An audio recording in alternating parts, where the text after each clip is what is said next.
Good evening and welcome everyone. We're so happy that you're here with us this evening. My name is Marilee McFarland and I'm the Senior Director of Principia's Alumni and Field Relations team. The music you heard as you joined is from Principia alum Ian Case as part of the alumni concert from last May. It is my great privilege to welcome you to Summer Session 2021. We are missing being with each of you and Elsa this year, but we are so grateful that we could Zoom in together and expand our summer session family to include alumni and friends from around the world. We invite you now to enter into the chat box where you're joining us from today. This afternoon, we had people who tuned in from all across the United States, Canada, South Africa, France, and the UK. And we are just so grateful for our global Principia family. Whether you have attended summer session on the Principia College campus in Elsa for over 40 years, 1 year, or this is your first summer session experience, these next 3 weeks of online seminars will be filled with enrichment, community, and fun. And we're just grateful that you're with us.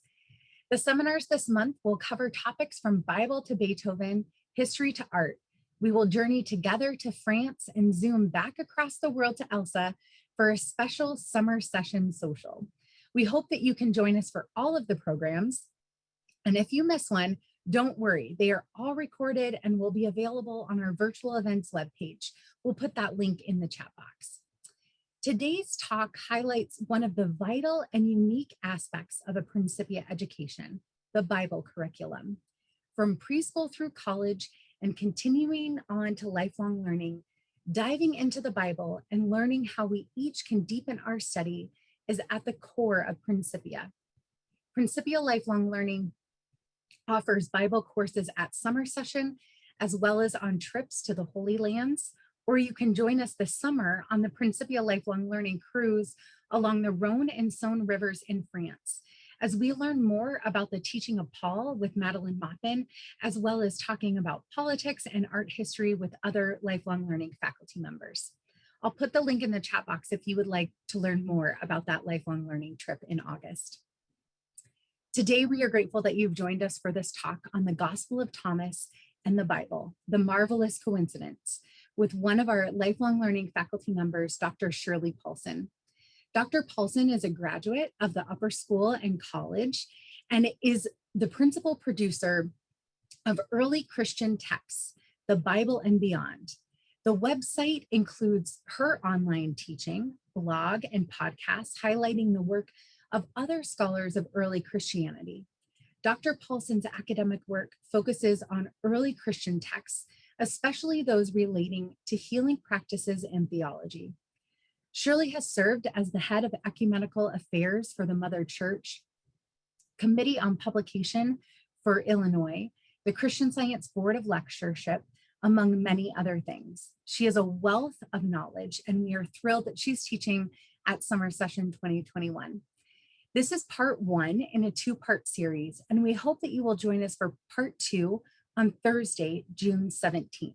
We'll put the link in the chat box so you can go and register tonight.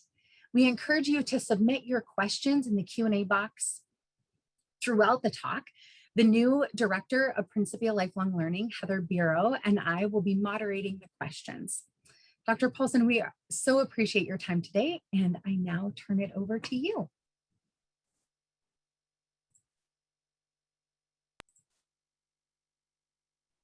Oh, I think you're still muted if you want to unmute. It's hard to give a talk when you're muted. Perfect, we can hear you now. Oh, that's great. Well, thank you so much, Heather. So good to hear from you. I mean, Heather and Marilee, thank you so much. What a treat to be with you. And I'm really glad to see everybody here, even though I can't see you. I know you're there, and that makes me happy. I happen to think that at this very moment, we are in the middle of making history in an important way today. You may not have expected that from this class, but by the time we're finished, I hope you can see why I think we are.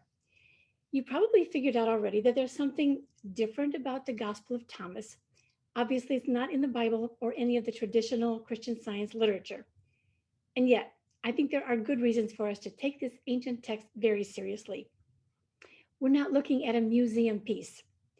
Rather, I think our engagement with this text will touch us and leave us in a new place. And not just us, but I think you'll see why we together will have something important to share with the world. That's setting the bar pretty high, I know. But let's take a look and see what you think. I want to start with a poll to ask you some questions, just to sort of see where we are together, and then we'll go from there. So my first question is, how much of the Gospel of Thomas have you read? It's okay if you've read none of it, or some, or all. Let's just answer your questions in the poll and we'll see what happens. Great. The results are coming in. We'll keep it open for just about 10 more seconds.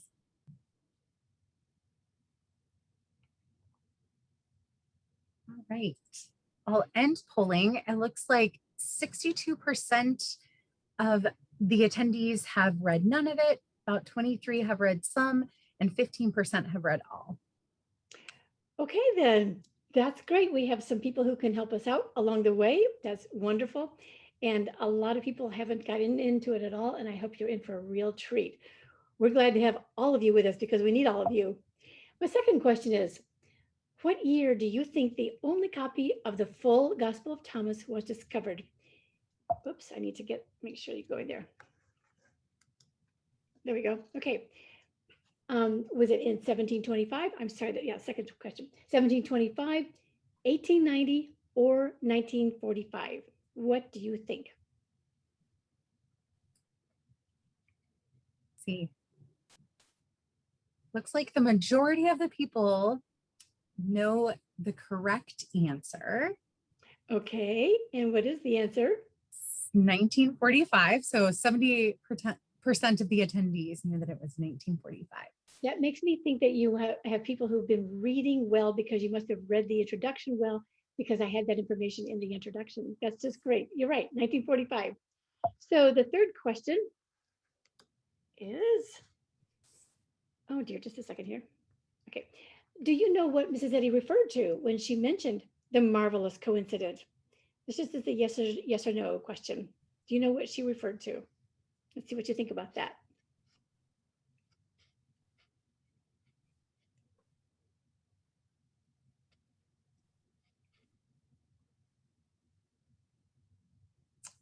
Right. About 91% of the attendees do not know, and 9% do. Okay, then that means that we have something to learn today. Then that's just great. So let me see here. Okay, so we are going to start then with what happened to the Gospel of Thomas that begins in the first 100 years after Jesus was gone. And this is our beginning place, and then hopefully we'll answer all these questions by the time we finish in the next 65, 70 minutes or so.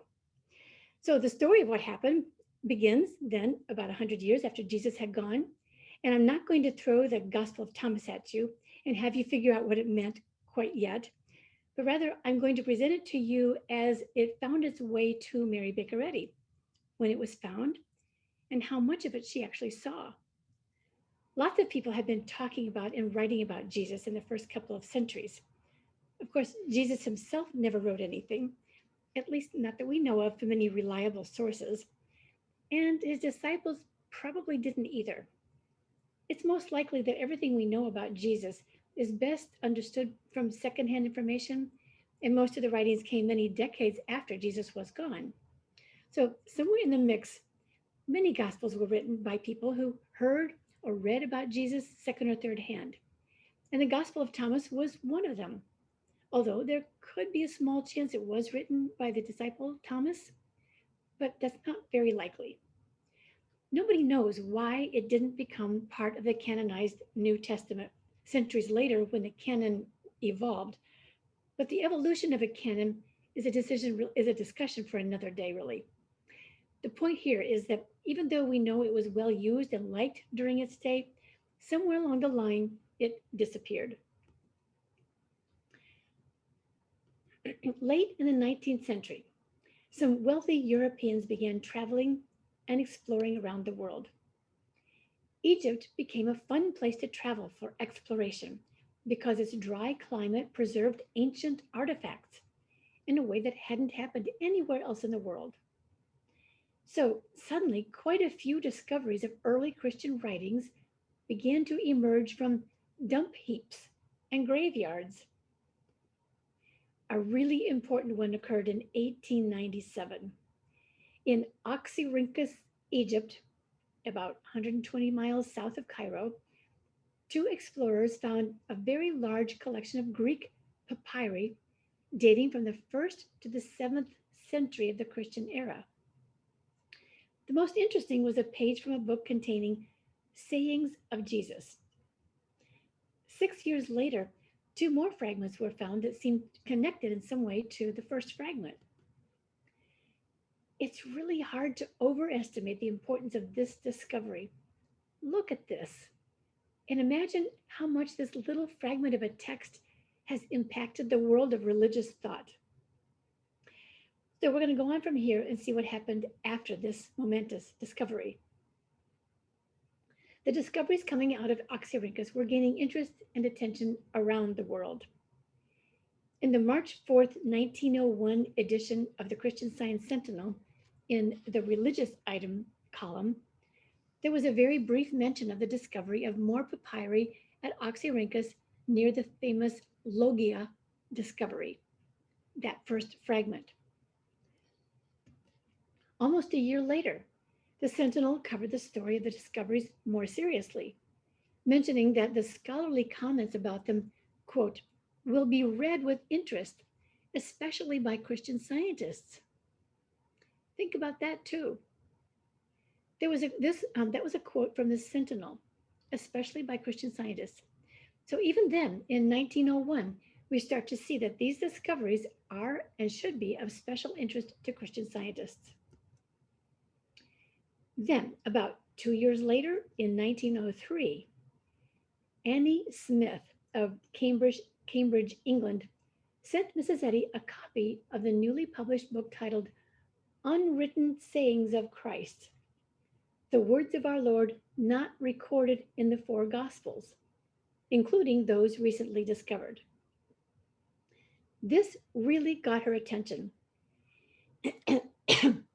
In July 1903, Mrs. Eddy wrote to her cousin Alfred Baker, "Oh, I wish you could see a book just sent to me from a professor in Great Britain, giving the words of Christ that had been found in a recently discovered logia, recent excavation, and words not in the canonical Gospels, and 200 or 300 years before the Christian era."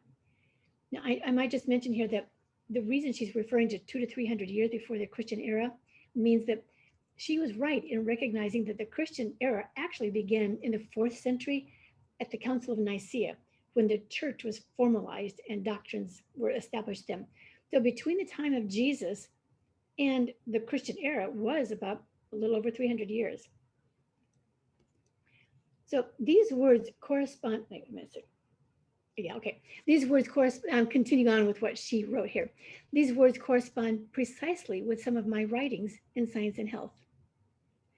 I only wish the students all would awaken to see the wisdom of what God says through his window. I want to let you linger and think about that just a little bit.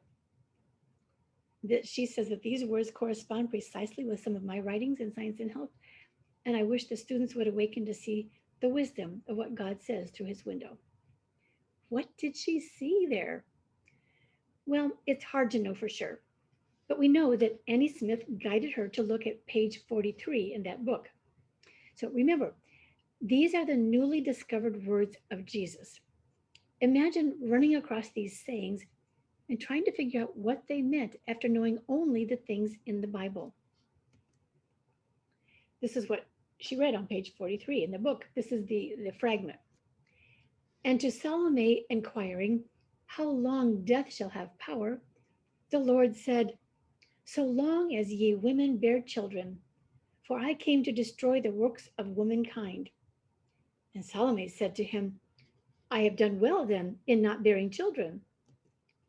But the Lord answered, saying, Eat every herb, but that which hath bitterness do not eat.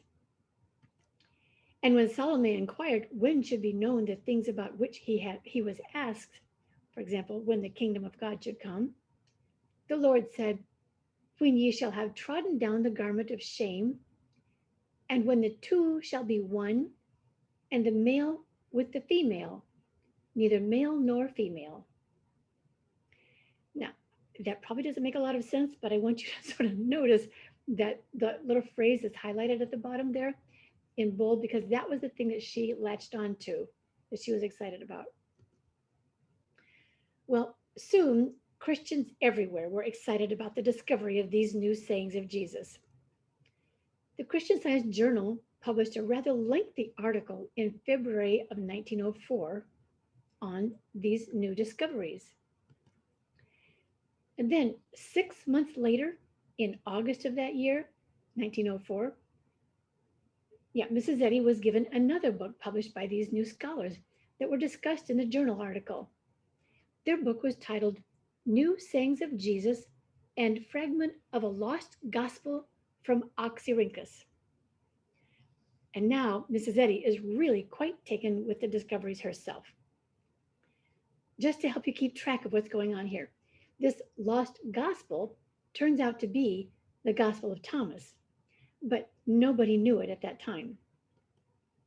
Now, in the morning of August 21st, still 1904, Mrs. Eddy dictated a letter to Judge Hannah, requesting that he order half a dozen of these books to give to some of her students and to the Bible lesson committee. It had, quote, pleased her greatly. Those are her words.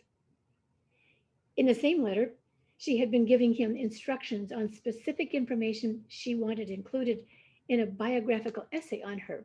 So she spells out specifically what's important about these newly discovered sayings of Jesus in the context of her own biography. Here's what she said.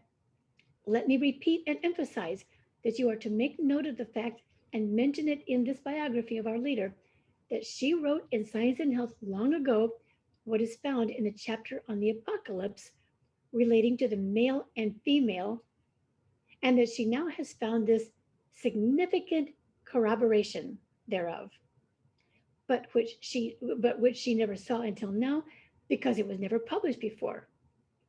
So she is making the connection between this significant corroboration between what she wrote and what were the words of Jesus from this ancient text. Now, later that same day, she dictated another letter to Judge Hannah that included this. And I have to explain a little bit as she was talking about some matter relating to the recently published new sayings of Jesus. And she instructed Hannah to also reference to the subject of the male and female as reported in Science and Health years ago. See page 577, chapter on the apocalypse, beginning the Lamb's wife presents, etc. And the marvelous coincident noticed in a pamphlet just sent her by one of her students. Now those are her words. She said this. She's referring to this marvelous coincident. So you can also see that this is where she's referring to the marvelous coincident, and this is the answer to the third question in our opening poll. What is this marvelous coincident? Here's what she wanted to compare from Science and Health with the new sayings of Jesus. This is what she refers to as the marvelous coincident. From Science and Health, the Lamb's wife presents the unity of male and female as no longer two wedded individuals, but two individual natures in one. And this compounded spiritual individuality reflects God as Father-Mother, not as a corporeal being. In this divinely united spiritual consciousness, there is no impediment to the perfectibility of God's creation and eternal bliss. So, as far as she knew, she was the first to write about the unity of male and female as no longer two wedded individuals. And then she discovered this text talking about when the two shall be one. and the male with the female, neither male nor female.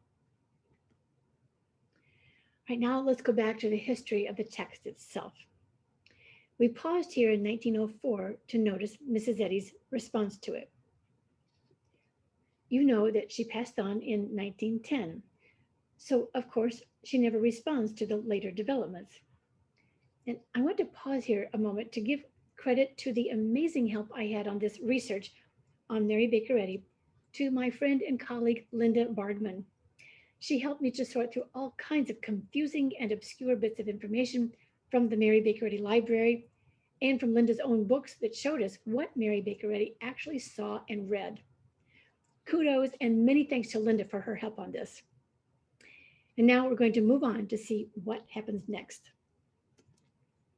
In 1945, this is 35 years after Mrs. Eddy's passing, the entire Gospel of Thomas was discovered among the 52 different texts found near Nag Hammadi, Egypt.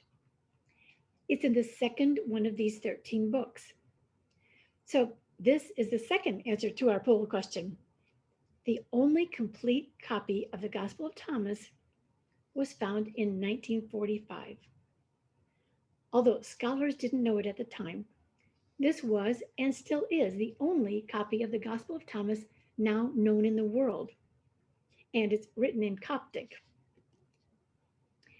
If you're not familiar with Nag Hammadi, Egypt, here it is along the Nile River, south of Oxyrhynchus, where those first fragments were found. If you didn't know Nag Hammadi and Oxyrhynchus before, now you do. But here, near the caves of Nag Hammadi, this is where the most remarkable discovery was made. This collection of books is often referred to as the Nag Hammadi Library, just because it's such an important collection of books found there. Many scholars agree that this archaeological discovery in 1945 is probably the biggest one in modern history. It has and is still making such an enormous impact on the meaning of Christianity and its history. This brings me back to my original claim to you that we are making history right now. It's because I think Christian Science has a very special relationship to this book. And those of us who learn Mrs. Eddy's writings and think the thoughts that she expresses in Science and Health, we're in a position to participate in interpreting its meaning in the world today. Most of the ancient texts that were in this collection had never been seen by the modern world. And they offered an entirely new view of Jesus and the Christ movements that followed him. So, continuing on with the timeline here, it wasn't until 1959, that's another 14 years after the Nag Hammadi discovery of the Gospel of Thomas, that another scholar made the connection and realized that those three fragments discovered in 1897 were actually part of the Gospel of Thomas. And remember, those fragments were found in Oxyrhynchus, Egypt, and they were in Greek. The full text that they found in Nag Hammadi is written in Coptic. That may be part of the reasons why they didn't make the connection, but at any rate, it took that long. And this is how we know of Mrs. Eddy's enthusiastic response to the Gospel of Thomas without ever knowing it was the Gospel of Thomas. So I think this is a good time to pause and see if there's some questions or brief comments or pushback about what I've said so far. After a little pause here, we'll go on and take a look at what's actually in the Gospel of Thomas. But there's a lot that we've covered right here, and I just want to make sure that we're on moving together on this. So are there some questions I should be thinking about? Shirley, this is Heather, and I have a question that came in, and it is, how do we know for sure that Jesus actually said these words recorded in the Gospel of Thomas? What evidence can you refer us to answer this? Thank you so much for that question. We need to figure these things out. And I tell you that this is what scholars would love to know. What did Jesus actually say and what didn't he say? Here's the thing about this. There are many things in the Gospel of Thomas that are very similar to the Bible, as we'll find the farther we get into the Gospel of Thomas. So Jesus could just as well have said those if they're in the Gospel of Thomas as those he said in the ones that are in the canon. But the issue is that, as I mentioned earlier, the sayings in the canon in the Gospels of Matthew, Mark, and Luke that are so similar to Thomas, we don't really know exactly if Jesus said all of those words either. All we know is what people wrote later. And the only difference would be that those got into the canon not because they were the authentic words of Jesus any more than the Gospel of Thomas, but for other reasons later. So during the first few centuries, the Gospel of Thomas was mingling with the other Gospels on an equal footing, and they were just as authentic as the words that are now in the canon. So I know it's hard to think that way because we've grown up thinking that the Bible is the only right words. Other things are not right. But in those days, before the canon happened, all those words were equally justified as Jesus's words. Now, I think there have been scholars who have said some things Jesus couldn't possibly have said, even in the canon. And that's probably true of the Gospel of Thomas just as well. So that's a very important question. And I'm only going to tell you I don't really know the answer, but that's my best guess. Any more questions? Yeah. Another question is, are all the texts from Nag Hammadi translated yet and available online? Yeah, that's great. I'm glad for that question because later in our conversation tonight, I want to show you how to find those translations. It has been translated into English, and you can find it online and also in some hardback books. And so I'll show you how to get there when we get a little later into the conversation later tonight. Thank you. Is there a connection to the citation in the Old Testament of a woman compass a man? I'm sorry, a woman what? A woman compass a man. Did you say compass, C-O-M-P-A-S-S? Yes. I'm not sure. Read me the question one more time, please. Yeah, I'm sorry, I'm just reading it off. And if the person who submitted it, if it's to be rewritten, please go for it. I'll watch for it. Is there any connection to the citation in the Old Testament of, in quotes, a woman compass a man, unquote? Okay. Let me just say that the Gospel of Thomas was written after Jesus. And of course, the Old Testament or the Hebrew Bible was written long before Jesus. So many of these texts don't really connect too much with the Hebrew Bible. And I'm not familiar with any connection with that particular phrase. We will talk about the connection with Genesis, and there are some other texts in the Hebrew scriptures that are used in the Gospel of Thomas, but I'm not familiar with that one. Okay, and we've got several asking if you can repeat who you think, who was Thomas? Why was it attributed to Thomas? Why Thomas? That's a great question. Because I said to you that I don't think it was Thomas who actually wrote this, but that's the same with the other Gospels in the canon. The books of Matthew, Mark, Luke, and John were probably not written by those disciples either, or those people either. It was common in those days for people to write things and not sign their names to it the way we do today. And so people who would want to be associated with somebody who was famous would write something and use that person's name to show why their text is important. Now, there may be some texts that are related to Thomas that they may have wanted to attribute this to him. So, for example, there is another gospel called the Infancy Gospel of Thomas that's very unlike this Gospel of Thomas. It's all about the infancy or the stories of Jesus as a young child.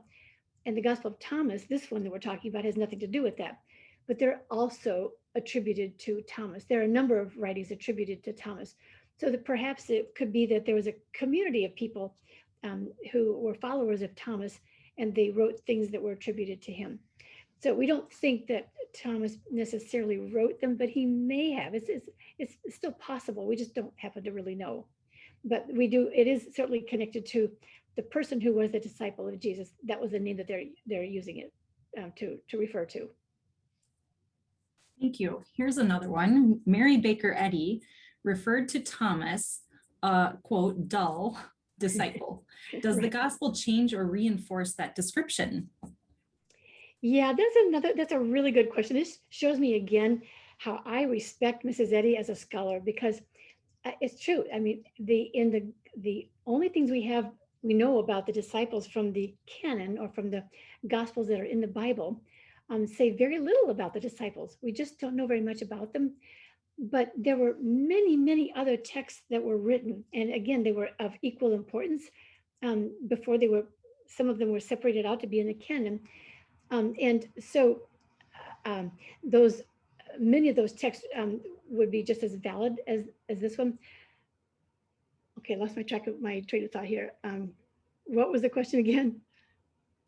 Just the dullness of Yeah, yeah. So only in the Gospel of John do we have a specific reference to Thomas, and that's the place where he wasn't there when the disciples were there, and so he doesn't believe that Jesus had really had his resurrection. So it's true. The scholars of Mrs. Eddy's day agree that Thomas was a dull disciple. So she's using the scholarship of the day, but she did not have access to these many other dozens of texts that we've now found since then to tell us that Thomas was probably a much more active disciple than we know of from just the canon writings. That's a great question too. Thanks. Any more? I think that we're ready to move on from this portion, and just a reminder to everyone, feel free to enter in your questions in the Q&A box, and there will be another time to ask them. Great, we sure will. Okay. So now then, what have we done with the Gospel of Thomas since 1959, when someone realized it was the same book as they had seen in those fragments discovered over a half century before? We've been trying to figure out what it says and what it means. What is the Gospel of Thomas? Well, it consists of sayings of Jesus. That's all. There are 114 sayings of Jesus. Some of them are quite short. Others include a couple of verses. But the whole book is a collection of these sayings. A high percentage of these sayings are parables. And interestingly, many of them are quite similar to the parables we know from the Bible. Others are strange because they're similar to the Bible parables, but they have a different twist to them. So now, what have we done with the Gospel of Thomas since 1959? Well, we found that we're learning more about what it means, and it consists of the 114 sayings. And, whoops, let me see here. We can also talk about what it doesn't have. And it doesn't have any historical stories. It has no birth stories or death stories or resurrection accounts or even stories about healing. So, oh gosh, sorry. I'll get there. Okay. Some of it is surprisingly like the books of the Bible, and some is different. And it's so interesting when you read things that are just different, you just sort of feel like it's something's wrong with it because it's not from the Bible. But I think it's really more like it's just because it's new to us. And the more you read it and think about it, you might think, well, there's some validity to this. It's just new. So now that we know what was interesting to Mrs. Eddy, we're going to take a closer look at that saying that she saw, but we're going to look at it the way it appeared in the full Gospel of Thomas. In the whole Gospel, we know that it was saying 22, and it includes the part about making the male and female one, and the male not male, nor the female female. Jesus saw some little children nursing. He said to his disciples, "These nursing children can be compared to those who enter the kingdom." They said to him, "Then we'll enter the kingdom as little children?"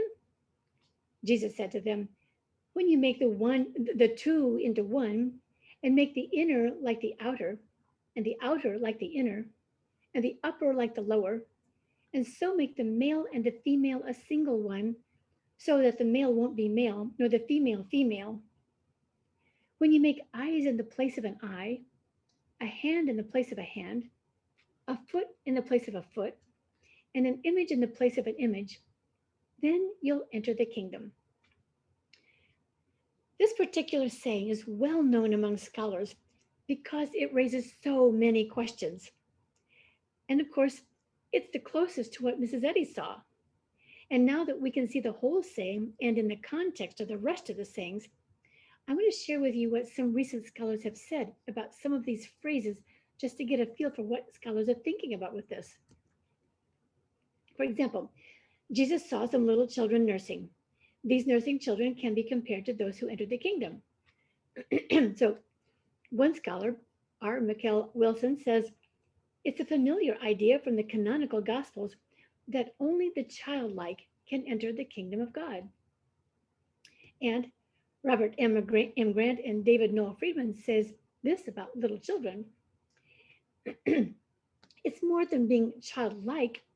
This passage means that all earthly differences must be obliterated, including, especially those of sex. Infants express that most clearly.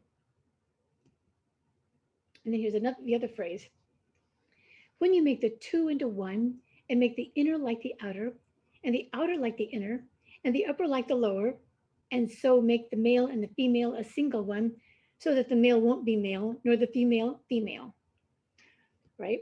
J.D. Crossan explains that the Gospel of Thomas derides the idea of looking into the future for apocalyptic salvation. Apocalyptic refers to the idea that the world will end with a big explosion or something like that. But instead, the Gospel of Thomas advocates looking back to the past at creation in Genesis. So in this context, it seems to express the idea that the ideal is pre-Adam and Eve, before man or Adam was split into Adam and Eve, and was whole as male and female.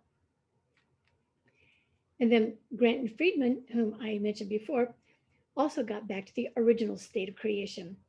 According to the Gospel of Thomas, we reach that original state through spiritual union. And then R. Michael Wilson reminds us that Paul said in Galatians that there is neither Jew nor Greek, bond nor free. There is no longer male and female, for all are one in Christ Jesus. So here's an example how we've seen in biblical literature the same kind of idea, but it's a startling thought for modern readers anyway. And it's startling to realize that Mrs. Eddy said it too, without seeing it so plainly stated in the Gospel of Thomas. She talks about the unity of male and female as a spiritual ideal. But in antiquity, the idea was shocking for other reasons. The main problem then was that in the first 2 centuries, most women were usually treated as if there was only one kind of complete human. That was a man, or men in general. That is, due to the massive social power of men in that time, women had, for the most part, been socially reduced to a kind of humanity that was incomplete. Most of the ruling forces in those times and places placed men at the pinnacle of humanhood. And men thought of themselves as the only true model of humanity, and of women as an incomplete version of men. People existed on a kind of social spectrum with the most manly people at the top and the excuse me just a sec.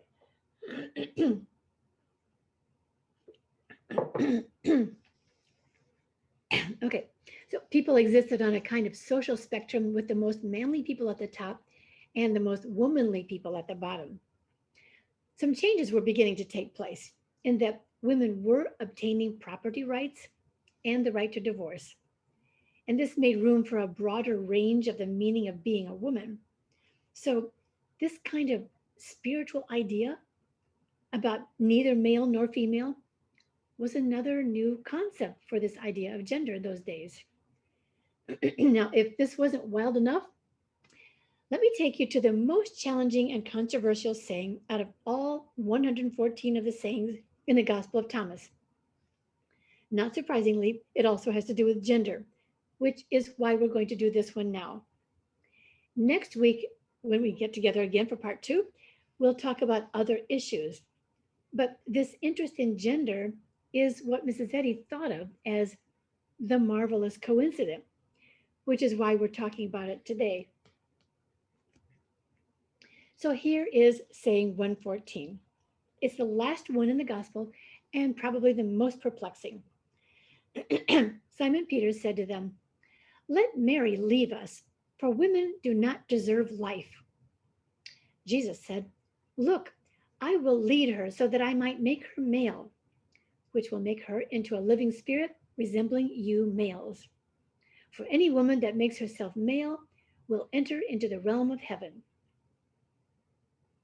Okay, on the surface of this, it's hard to imagine how this would offer much inspiration or comfort to anyone.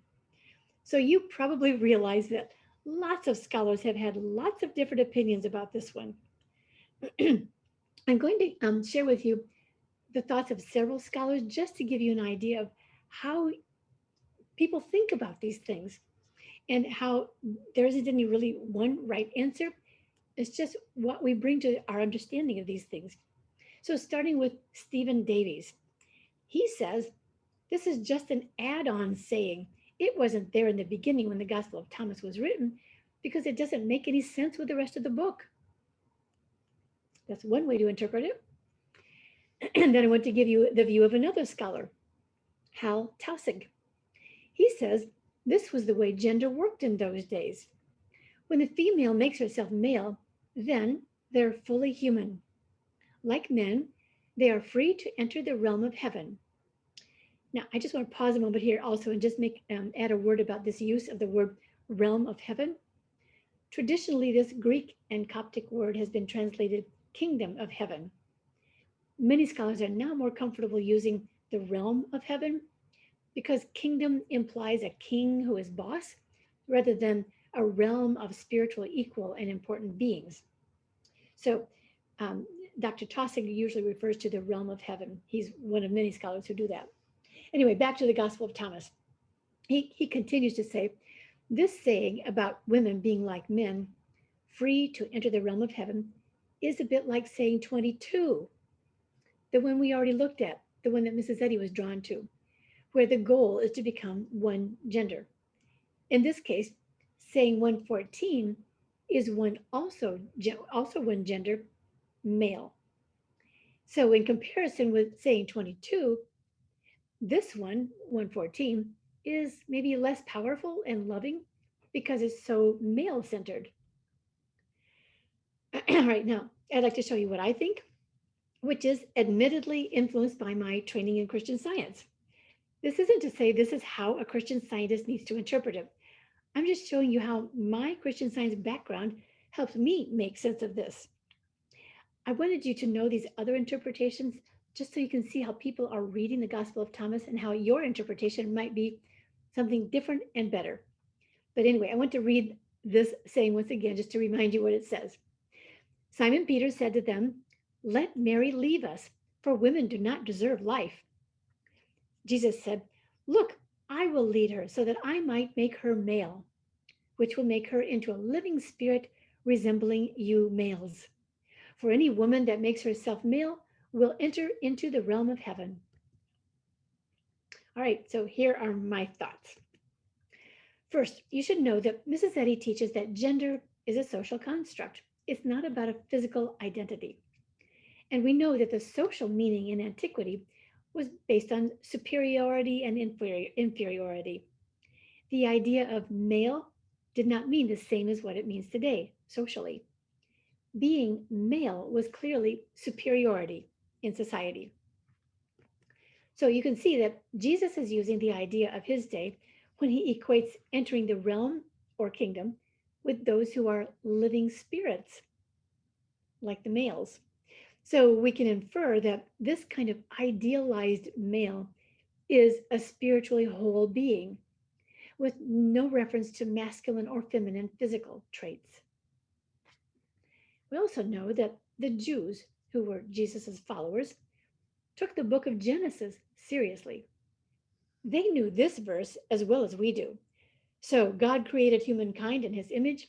In the image of God, he created them. And I bet you can finish that. Male and female, he created them.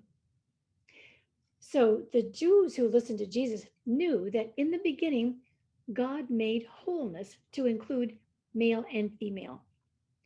But in their day, it was common to think that women were lacking their maleness.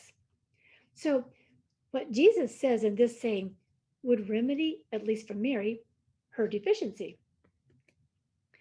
With this text from Genesis in mind, we find a more consistent relationship with Thomas's saying 22, the one that we read before about making male and female into a solitary one, so that the male is not male and the female is not female. Remember saying 22 said, and when the two shall be one, and the male with the female, neither male nor female. The idea of spiritual unity of male and female might also shed a little light on Peter's very stark comment on Mary not deserving to live. What if Peter meant that women don't deserve to live because whatever is not complete from the spiritual origin really doesn't deserve to live? So his problem was not finding the spiritual origin of females. Whatever his reasons for thinking that Mary doesn't deserve to live, this interpretation does fit with many other texts in the ancient world that show that Peter had some personal struggles with Mary and her superior spiritual awareness. No matter what was at the bottom of Peter's struggle, Jesus pushed back and said that her roots as an offspring of God made her just the same as, quote, you males. So the gift of Jesus here is that he's able to lead her away from this perceived deficiency. From Jesus' point of view, this wasn't a gender problem. It was a spiritual problem that Peter wouldn't admit. And that's what Jesus was able to fix. So my paraphrase would go something like this. Peter said, let this weak mortal leave us. Such people, like Mary, don't deserve the life of God, since mortals don't even know their spiritual origins. And Jesus might have said, look, Peter, don't leave Mary like this. Don't you know that I am able to care for her and lead her to a fuller appreciation of her origins? When she sees herself as the full image and likeness of God, both male and female, she will realize her full life that resembles the fullness of the lives of all of you disciples. It's not your personal maleness that makes you eligible for the realm of God, but your spiritual understanding of your maleness and femaleness together. Whoever can discern his or her true likeness of God as both male and female is able to see why they deserve life and to live in the realm of all goodness. Okay, so I think this is a good place to pause again. Let's reflect a little bit on what we're seeing and maybe have a few moments for some more questions and thoughts, pushback. What do you think? Shirley, here's a question. This attendee has a book and it calls the Nag Hammadi text Gnostic. Are they Gnostic?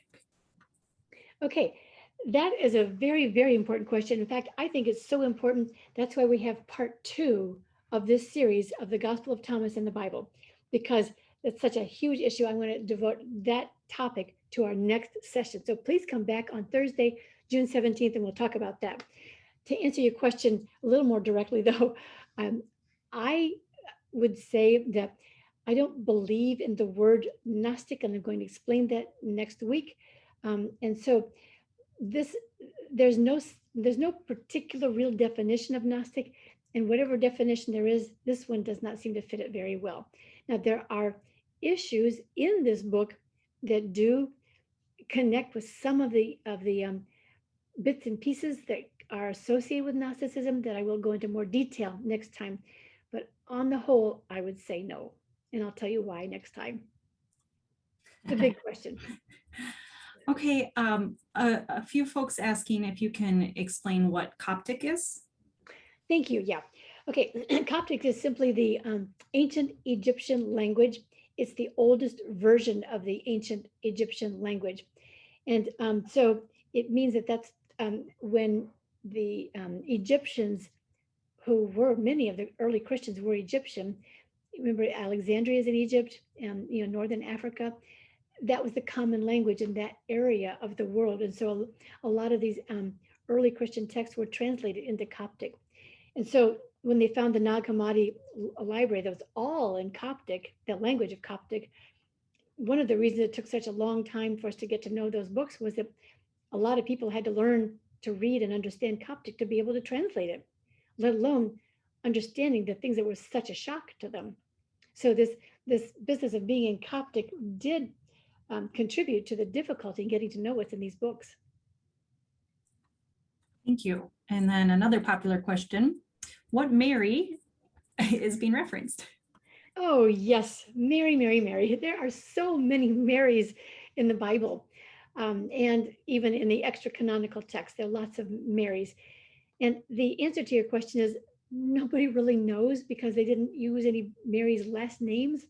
The only Mary who seems to have something close to a last name would be Mary of Magdala, sometimes called Mary Magdalene. Even that is a question as to what her name really was. And of course, we know there's Mary, the mother of Jesus, and there's Mary, the sister of Martha, who may or may not be a real sister of Martha. There's just so many questions about these Marys, just because they don't have specific identification markers. We do know that this Mary, the fact that she is having some kind of argument with Peter, is somewhat like the Mary in the Gospel of Mary, where there's another dispute between Peter and Mary in that book also. Now, that book also doesn't tell you which Mary we're talking about. People kind of assume that that's Mary of Magdala or Mary Magdalene, but it's no guarantee. And there are other texts, I think about 4 or 5 other texts that include some kind of disagreements between Mary and Peter. And it may be the same Mary every time. And it may be associated with Mary Magdalene, but we just really don't know. I tend to think that it probably is, but maybe I've been listening to those scholars who think so. All I can tell you is that the wonderful thing about scholarship is that you finally get to the point where you can say, I don't know, and it's okay. Where are these documents now and who is in charge of them? Yeah, oh, I would love to see them myself. But they are in mostly in the library in Egypt, in Old Cairo, called the, oh dear, I think it's called the Old Cairo Museum. If somebody knows, you might correct me on that. But anyway, they're mostly there in Cairo. And the copies of them are in Claremont in California at the university, because that's where some of the first scholars were who were studying these ancient texts, and they were able to bring home the copies of them. So in order for us to see what they actually look like, it's best for us to go look at the library at Claremont to take a good look at those texts. But for your interest, one of the podcasts that I have on my website, I interviewed last month Dr. Charles Hedrick, who was one of the first scholars who looked at those specific papyri that came, the codices that came from Nag Hammadi, to decipher them and read them. And I interviewed him to ask him what it was like to handle those and translate from those very first texts. So you might be interested in listening to that podcast.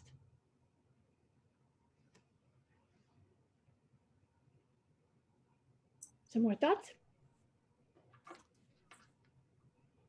Okay, there's some references to some other books that are out there. One asked if you can comment on Elaine Pagel's book, Beyond Belief, The Secret Gospel of Thomas, and another has a book called The Lost Books of the Bible and the Forgotten Books of Eden. Wondering if there's any legitimacy in them and what your thoughts are on those 2 publishers. Yeah, they're great books. I think I'm so grateful to Elaine Pagels for her pioneering work as a scholar. She was really the first one to study these texts and figure out that they were actually valuable for real people. In other words, they weren't just, as I said in the beginning, they're not museum pieces. They're really, really important for us to think about. And she helped people to understand some of the issues that they brought up for us to think about. Like, if these things have any validity to them, they give us a very different view of what was going on in the earliest Christian time before the church began to make its rules about doctrine and so forth. So Elaine Pagels was just a key figure in that. And so her book and many of these other books are outstanding books. Some of them I think get a little bit squirrely, but that's okay. I think what I like about reading these texts is that nobody has the definitive statement of what they mean. And I have found it helpful to read a lot of different people and make up my own mind, which is the reason I shared with you 3 different scholars' views of that one saying, just so you can see that different scholars view these things differently. There are lots of different ways of seeing them. And the more I think we contribute together, the more we understand them. But that's actually the reason I want to encourage you who have a Christian Science background to get into these texts and think about them, because I think we have an interpretation to bring to these that is not well known amongst people who are reading these texts. We have something new to say about these that I think are extremely valuable. So read up. That's great. Well, Shirley, those are all of the questions at this moment. I think we're ready to move forward. Yeah. Good. Okay. Well, then we'll just wrap up here then. I want to jump back now from the back of the book to the beginning of the book. And I know this is an unusual way to read a book, but we needed to start at the back because that's where Mrs. Eddy's thoughts were specifically connected with the whole gender question. But if you can get into the beginning of this book, then my hope is that you'll be interested in seeing what's in the rest of the book. So now let's look at the front door. The first saying says, whoever discovers the explanation of these sayings will never die. How's that for an introduction from an author? If you understand my book, you'll never die. But let's remember, these sayings are from Jesus. So this kind of idea reminds us of some familiar ideas from, say, the Gospel of John, where Jesus says in chapter 5, very truly, I tell you, anyone who hears my word and believes them who sent me has eternal life, and who does not come under judgment, but has passed from death to life. And then in chapter 8 of John, very truly, I tell you, whoever keeps my word will never see death. And then in chapter 11 of John, Jesus said to Martha, I am the resurrection and the life. Those who believe in me, even though they die, will live. And everyone who lives, believes in me will never die. Do you believe this? Jesus was already talking that way. And isn't it interesting that we're familiar with those words, but when we read them in this other gospel, they sound strange to us just because they're a little bit different, but they're kind of saying the same thing, I think. In all of these cases, there's a connection between understanding the meaning of what Jesus is talking about and finding our permanent security. What I like about this is that it tells us upfront that you can't expect to judge things on the surface. There are layers of meaning to look for. And now, having said that, you can probably imagine that I want to encourage you to actually read the Gospel of Thomas. The best way to experience the Gospel of Thomas is to wrestle with these sayings yourself. There are many excellent books available and a few translations available online. 2 online translations that I recommend are gospels.net/Thomas and earlychristianwritings/text/Thomas-scholars.html. And I believe you'll get this in the chat. Is that right? That's right. Okay, good. So with that in mind, I want to tell you that Dr. Hal Tosick, who is the one that I quoted back there talking about the saying 114, one of the scholars that I mentioned, he and I have already created an online course on the Gospel of Thomas called The Gospel of Thomas Goes Public. Some of you who may be familiar with Hal Tosick is the author of A New Testament. That's this book here. Some of you have seen that before. He has also helped me to produce this online course, and it covers issues that we've already mentioned today, except for the part, of course, about Mary Baker Eddy and Christian Science. But it does include more content of the sayings and more of the history of what happened to the book. The online course is always accessible through my website, earlychristiantext.com, but I've been able to make a special coupon that you can use for the next 3 days that you can get the course for a discount at $9.99. The coupon that is in all caps, print only. So it's only available for 3 days. I can't do anything about that. That's the way that it's set up. So take advantage if you want to. You do, when you sign up there, you take the course by yourself whenever it's convenient for you. You don't have to do it all at once. So we're going to take a look at one more saying together. This is saying number 2. Seekers should not abandon their search before they make an unsettling discovery completely amazing to them. They will then become rulers over everything. Now, every single saying that you read, you have to stop and pause and think about what it says because they're always surprising. But anyway, as you read each one, you'll naturally stop and ask, what does it mean to me? And specifically regarding this saying, what is the unsettling discovery? Well, throughout the Gospel of Thomas, I think that the ordinary sense of things becomes unsettling when we find the spiritual idea of it. It does remind me of Mrs. Eddy's explanation of chemicalization. This is why I interpret it that way. It's kind of like the realization that human will has no place in God's order of being, or that our human opinions hold no power. We will all find our human opinions must yield, and yielding is where our authority comes from. So I don't know about you, but somehow I think of Mary Baker Eddy's discovery as an unsettling discovery too. In conclusion, my hope is that you are finding that the Gospel of Thomas speaks to you in a deep and spiritual way. It's not a replacement for the Bible or science and health. It just illuminates our spiritual search. Perhaps you'll find it a marvelous coincidence also with your own thinking, as I've done. Mrs. Eddy knew only a tiny portion of the Gospel of Thomas, not even knowing that that's what it was. But what she did know seemed to her like validation. I hope you've caught a glimpse into why I think together we're making history. We have something to say about this. And I hope you come back next week on June 17th, because we are going to dig deeper. We'll need to address these most contentious issues that you already brought up tonight about Gnosticism and even heresy. We'll think about why the world has been so wrapped up in controversy over this remarkable ancient text. Mrs. Eddy was certainly aware of heresy controversies of her day, but as we found in her appreciation of the little bit she saw, she didn't see any heresy in this gospel. It was important to her, even though it wasn't in the canon. So now I want to turn the screen back over to Heather or Marilee and for some closing remarks. Wonderful. Well, thank you so much, Shirley, for your time today and for this wonderful talk and enlightening us all on this. I don't know about all of you, but it's been so fun to learn more about the Gospel of Thomas.